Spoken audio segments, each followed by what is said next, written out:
يا أمي أقطف دوما أحلى الزهر سار تعطر كل البيت تنتظر قدومك يا أمي. چلیں یار بہت ہو گیا.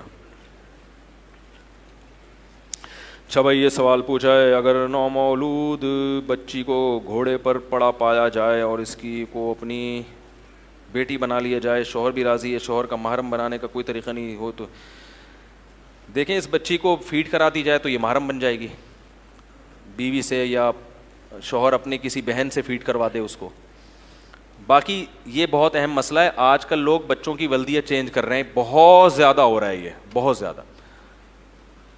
سرپرست ہے, بھائی نے بچہ لے کے پال لیا تو ولدیت میں اپنا نام ڈال دیا, عیدی سینٹر سے کوئی بچہ لیا تو ولدیت میں, تو یہ بالکل حرام ہے, بالکل جائز نہیں ہے. بچے کی ولدیت کسی بھی قیمت پہ چینج نہیں کر سکتے, اور اس کے باپ کا نام پتہ نہیں ہے تو بھی اپنا نام پھر بھی ولدیت میں نہیں ڈال سکتے. سرپرست میں اپنا نام ڈالیں, ولدیت میں کسی کا نام, کسی جھوٹے آدمی کا جو اس کا باپ نہ ہو وہ نہیں ڈال سکتے آپ.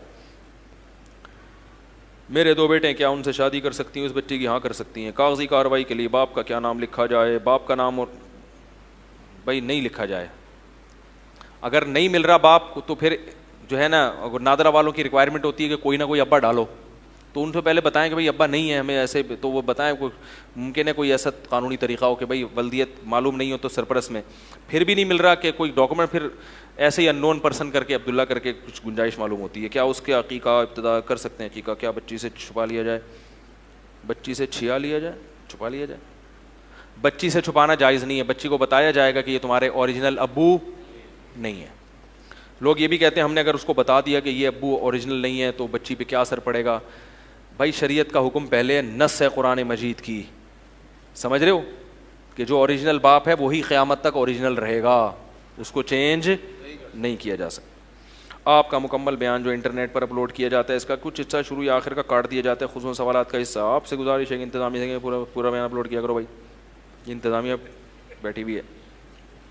نماز میں جو 2 صورتیں یا 4 صورتیں پڑھی جاتی ہیں ان کے درمیان میں صورت چھوڑ کر اگلی صورت پڑھ سے مکروہ عمل ہے. چھوٹی صورت درمیان سے چھوڑ کر اگلی صورت شروع کرنا مکروہ ہے, ناپسندیدہ ہے.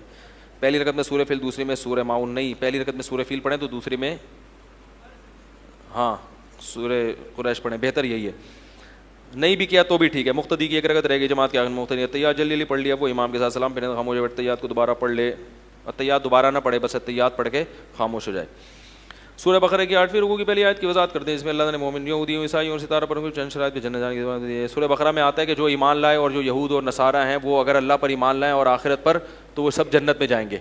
اس سے غامدی صاحب اس سے دلال کرتے ہیں کہ یا ایک دفعہ انہوں نے سب پتہ نہیں اس سے رجوع نہ کر لیا, اس لیے میں ان کا نام واپس لے رہا ہوں.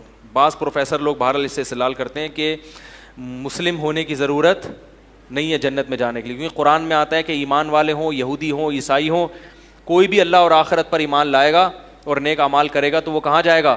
جنت میں. تو یاد رکھو اس قرآن کی ایک آیت کو ہمیشہ دوسری آیت سے سمجھا جاتا ہے.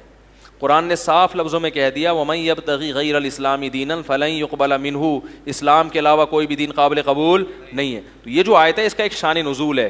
اس کا شان نزول یہ ہے کہ یہودی یہ کہتے تھے کہ ہم اللہ کے بیٹے ہیں اور ہم جنت کے ٹھیکے دار ہیں. اگر کوئی یہودی مذہب قبول بھی کرے گا تو وہ 2 نمبر یہودی ہوگا, 1 نمبر وہی ہے جو یعقوب علیہ السلام کی اولاد میں. بعض عیسائیوں کا بھی نظریہ تھا. تو اسلام نے یہ بتایا کہ اسلام کسی کے خاندان کا یا کسی قوم کا مذہب نہیں ہے. تو ان الذین آمنوا کا مطلب جو مسلمان ہیں وہ بھی اگر ایمان لائیں گے اور نیک اعمال کریں گے تو جنت میں جائیں گے. کیونکہ بعض لوگ اصطلاحی اعتبار سے مسلم ہوتے ہیں, حقیقی اعتبار سے مسلم نہیں ہوتے. تو اگر یہودی بھی ایمان لائے, عیسائی بھی ایمان لائے, جو بھی ایمان لائے گا کوئی قوم نہیں ہے. یہ نظریات ہیں, یہ عقائد ہیں, جو ان عقائد کو فالو کرے گا وہ کہاں جائے گا؟ جنت میں. وہ الگ بات ہے کہ جب آپ ان عقائد کو فالو کریں گے تو آپ خود بخود کیا بن جائیں گے؟ مثال کے طور پر قرآن کہتے ہیں کہ جو اللہ پر ایمان لائے اور اللہ کی توحید پر اور رسالت پر بھی اور آخرت پر بھی. تو جب کوئی یہودی کہے گا میں اللہ کو ایک مانتا ہوں اور تمام پیغمبروں کو اللہ کا نبی مانتا ہوں, تو اس میں محمد صلی اللہ علیہ وسلم بھی آ گئے اور آخرت کو مانتا ہوں, تو وہ کلمہ شہادت خود بخود کیا ہو جائے گا؟ پڑھے گا. تو وہ خود بخود کیا بن جائے گا؟ مسلم. پھر وہ یہودی رہے گا نہیں. تو یہ جو آیت ہے نا اس کا شان نزول یہ ہے کہ اسلام کسی خاص قوم کے ساتھ خاص نہیں ہے. کوئی بھی ہندو کوئی بھی ان عقائد کا حامل ہو تو وہ کیا کہلائے؟ وہ جنت میں جائے گا. اور جب ان عقائد کا حامل ہوگا تو وہ خود بخود کیا ہو جائے گا؟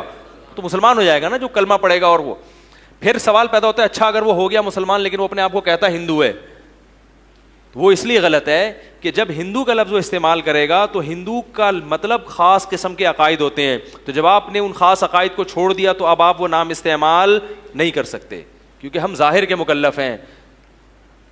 سمجھ میں آ رہی ہے بات؟ تو پھر آپ وہ نام آپ استعمال نہیں کر سکتے.